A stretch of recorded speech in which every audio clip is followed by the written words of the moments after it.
Selamat pagi teman-teman semua. Terima kasih telah menyempatkan menonton video ini. Video ini dibuat untuk memenuhi ujian akhir semester genap tahun 2024 mata kuliahnya Perekonomian Indonesia. Saya Randi Alexander Pasang dengan eh, nomor NIM 220 dari kelas MJ 402 Manajemen PJJ 1 Universitas Cyber Asia. Nah, ada yang menarik dari ujian kali ini ya. Jadi nggak cuma untuk menjawab pertanyaan dari soal-soal secara pasif, tapi ada permintaan khusus di kali ini, yaitu setelah menjawab semua soal, kita diminta untuk memberikan video penjelasan dari jawaban yang kita berikan. Hanya 3 soal dari 10 soal. Untuk kali ini saya akan memberikan sedikit penjelasan mengenai jawaban saya di soal nomor 1, 2, dan 10. Ya, langsung aja kita lanjut ya. Soal pertama, nomor 1. Apa saja tujuan utama dari investasi dan bagaimana tujuan tersebut dapat berbeda antara individu dan perusahaan? Oke, jawabannya sih sebenarnya dapat diberikan jawaban sederhana, tapi kita berikan jawaban yang komprehensif ya. Yang pertama adalah investasi itu bisa diibaratkan seperti menanam pohon. Kita bisa menanam bibit atau modal sekarang dengan harapan bisa memetik buahnya itu nanti. Nah, tujuan utama investasi baik untuk individu maupun perusahaan biasanya berkisar pada beberapa hal. Yang pertama, tujuan investasi untuk individu itu mulai dari ya kita tahu ya pertumbuhan kekayaan, lalu ada supaya bisa masa tuanya nyaman, pensiunnya nyaman, lalu ada perlindungan dari inflasi kalau ada terjadi apa-apa, dan tentunya ada tujuan khusus mungkin kalau yang di umuran kita yang belum menikah pengen segera menikah, pengen beli rumah, atau untuk pendidikan masa depan anak, sekolahnya, lahirannya. Jadi ada juga yang paling penting malah dasarnya adalah untuk mempersiapkan dana darurat seperti itu. Nah, sedangkan kalau tujuan investasi perusahaan itu biasanya yang pertama ekspansi bisnis jelas ya butuh modal.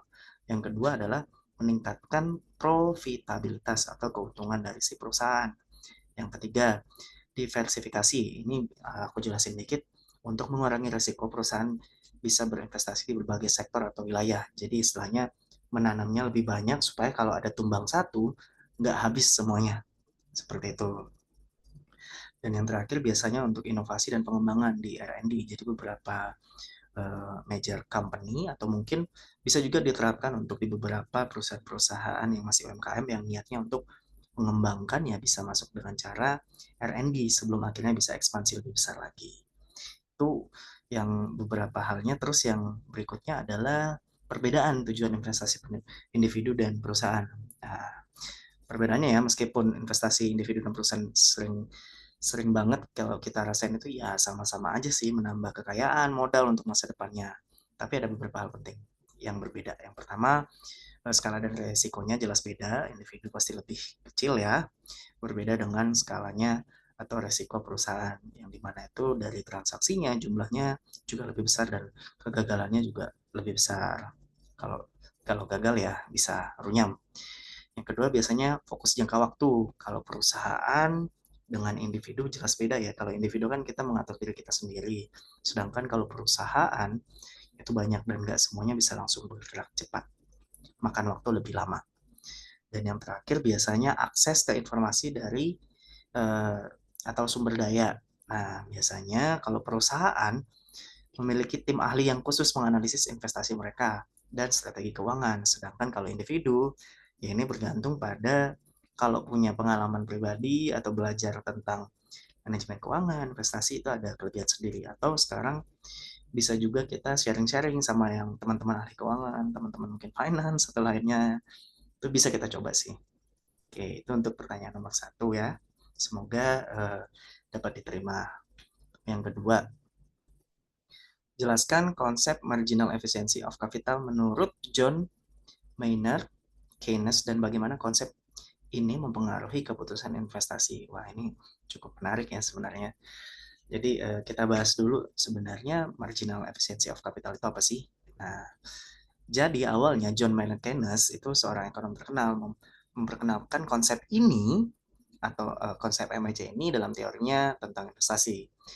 MSC adalah tingkat pengembalian yang diharapkan dari investasi tambahan dalam modal. Singkatnya, MSC itu mengukur seberapa menguntungkan suatu investasi tambahan dalam modal berdasarkan pendapatan yang diharapkan di masa depan. Nah, ngerti nggak maksudnya? Nah, jadi artinya MSC adalah tingkat diskonto yang menyamakan nilai sekarang dari aliran pendapatan masa depan yang diharapkan dari suatu investasi dengan biaya modalnya. Berarti MSC ini adalah tingkat pengembalian tertinggi yang diharapkan dari investasi tambahan.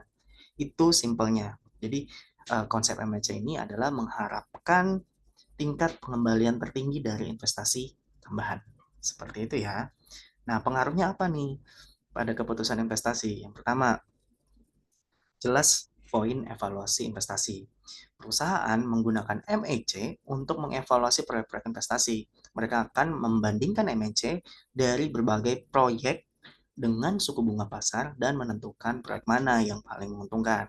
Jadi MSC ini konsep yang bisa diterapkan untuk membandingkan proyek-proyek mana saja sih, yang proyek-proyek investasi mana yang bagus dan sesuai dengan ekspektasi berdasarkan konsep MSC. Yang kedua, keputusan pembiayaan. Nah, jika MSC lebih tinggi dari suku bunga pinjaman, perusahaan mungkin akan memutuskan untuk meminjam uang dan berinvestasi karena pengembalian dari investasi ini akan lebih besar daripada biaya pinjaman. Paham nggak maksudnya? Jadi maksudnya adalah jika nih MAC lebih tinggi dari suku bunga, artinya kan ada gap yang lebih besar di MAC. Jadi tidak ada masalah kalau perusahaan, oh ya udah pinjam aja lagi, mumpung kita tahu MAC-nya besar, lebih besar daripada suku bunga pinjaman. Sehingga itu akan dipakai untuk kesempatan menambah modal untuk untuk investasi yang disebutkan. Jadi nanti kedepannya malah marginnya lebih besar lagi, seperti itu. Yang ketiga, kebijakan ekonomi nih. Nah, pemerintah dapat menggunakan konsep MAC untuk merumuskan kebijakan ekonomi. Misalnya, dengan menurunkan suku bunga, pemerintah dapat meningkatkan MAC relatif terhadap suku bunga, mendorong lebih banyak investasi oleh perusahaan dan kalau sekarang UMKM masyarakat juga ya mulai bergerak ke sana. Nah, poin terakhir, respon terhadap perubahan ekonomi. Nih, dalam kondisi ekonomi yang tidak stabil, harapan pendapatan masa depan bisa menurun, ya kan? Yang akan menurunkan MAC. Nah, ini dapat menyebabkan penurunan investasi. Sebaliknya, dalam kondisi ekonomi yang baik, harapan pendapatan masa depan akan meningkat, sehingga meningkatkan MAC dan mendorong investasi.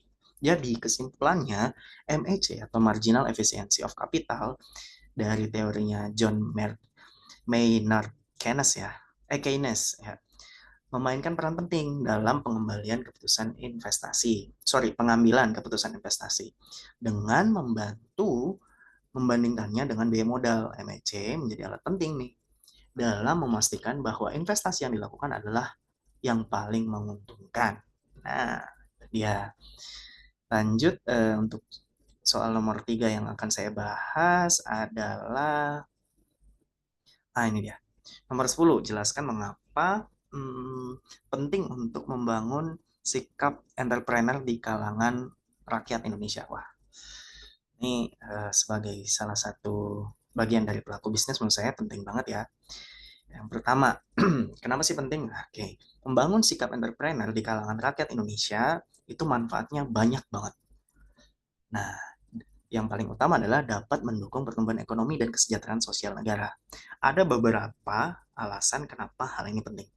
Yang pertama adalah jelas, jika semua rakyat Indonesia diberikan sikap atau membangun sikap entrepreneurship di kalangan seluruh rakyat Indonesia, maka rakyat Indonesia akan berlomba-lomba untuk menciptakan lapangan kerja. Kenapa? Karena entrepreneur dapat menciptakan lapangan kerja baru, mengurangi tingkat pengangguran, dan meningkatkan pendapatan masyarakat. Biasanya kita mulai dari UMKM ya. Lalu kedua, tentang inovasi dan kreativitas. Nah, entrepreneur itu kan sesuatu yang mendorong kita untuk menjadi inovatif dan kreatif. Baik itu memperkenalkan produk, mencari solusi dari masalah yang ada di sekitar kita.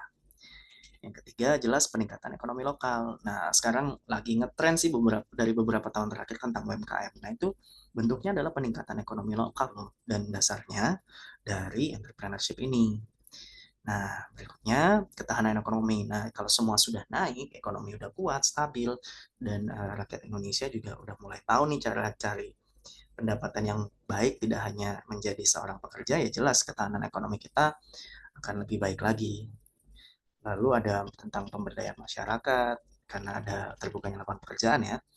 Lalu ada peningkatan pendapatan nasional, jelas. Ini kembali lagi sangat erat sangkut pautnya. Dan yang terakhir, peningkatan kualitas hidup.